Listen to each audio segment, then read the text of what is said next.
Dans la vidéo 4, nous allons voir pourquoi la passesse et le marathon sont assez proches pour la préparation d'une épreuve sportive. Alors, la bonne méthode pour une fin de marathon magique. Lorsque l'on s'inscrit à un marathon, on se fait vite une petite idée du chrono que l'on veut réaliser, de la performance que l'on veut atteindre. Voici la bonne méthode pour réussir un marathon. Un bon parallèle avec l'obtention de la passesse. Donc pour réussir un bon marathon, il faut d'abord être en forme. Ça paraît une évidence, mais quelque part, un coureur a besoin d'être en forme physiquement et aussi dans son stress, dans sa gestion de sa course.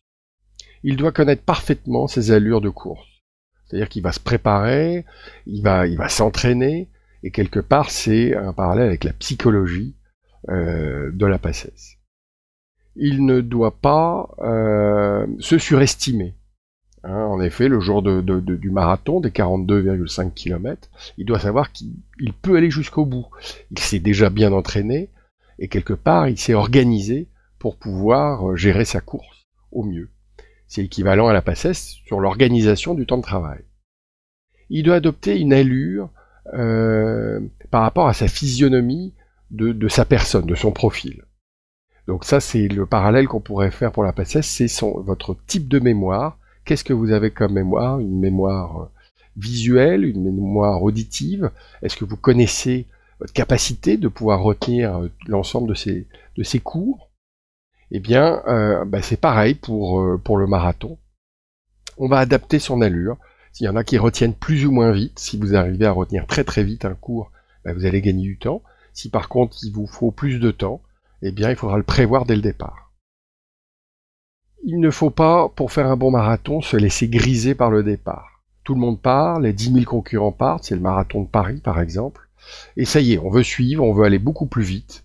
On va trop vite au départ parce que la moyenne va vite et pourtant on n'a pas cette capacité à suivre, donc très vite on va se retrouver en manque d'air et pas du tout à une allure qu'on a l'habitude de travailler. Donc le parallèle sur la passesse, c'est un peu la même chose. Il va falloir faire un planning pour vos révisions. Vous allez devoir réviser en fonction de vos capacités et pas obligatoirement aussi vite que vous avez envie. Il va falloir intégrer le bon groupe de coureurs.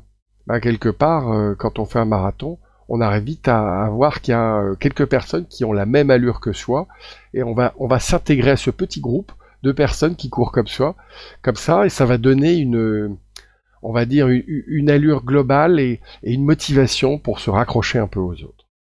Je dirais pour la passesse, c'est qu'est-ce qu'on a comme matériel? Est-ce qu'on est sûr de tout ce que l'on a? Est-ce que justement on se rassure parce qu'on a un matériel qui est performant? Et puis pour faire un bon marathon, il faut s'alimenter correctement. Dans l'avant-course, surtout dans l'avant-course. Évidemment dans la course il y a des points relais sur lesquels on peut boire et s'alimenter et manger un petit peu. Mais avant tout de faire un gros marathon, eh bien chaque marathonman, on va dire, a préparé sa nourriture pendant des mois pour savoir ce qu'il devait manger, les vitamines qu'il allait prendre pour tenir au niveau musculaire. Eh bien, le parallèle avec la passesse, c'est justement les méthodes que vous allez faire, que vous allez travailler, que nous allons voir dans cette méthode JOT, pour justement tenir la durée grâce à ces méthodes. Alors la petite astuce, est-ce que l'on vous dit comment il faut courir pour faire un bon marathon? Concrètement, est-ce qu'on vous dit qu'il faut mettre un pied droit, puis ensuite un pied gauche, et puis ensuite un pied droit? Non, ça on va pas vous dire, ça vous paraît simple. Eh bien pour réussir la passesse, c'est pareil. On ne vous dit pas aujourd'hui pour faire une passesse quelles sont les méthodes et les techniques pour faire une bonne passesse. Eh bien si, nous on va le faire, on va justement vous donner, grâce à la méthode JOT, les techniques pour y arriver. Voilà.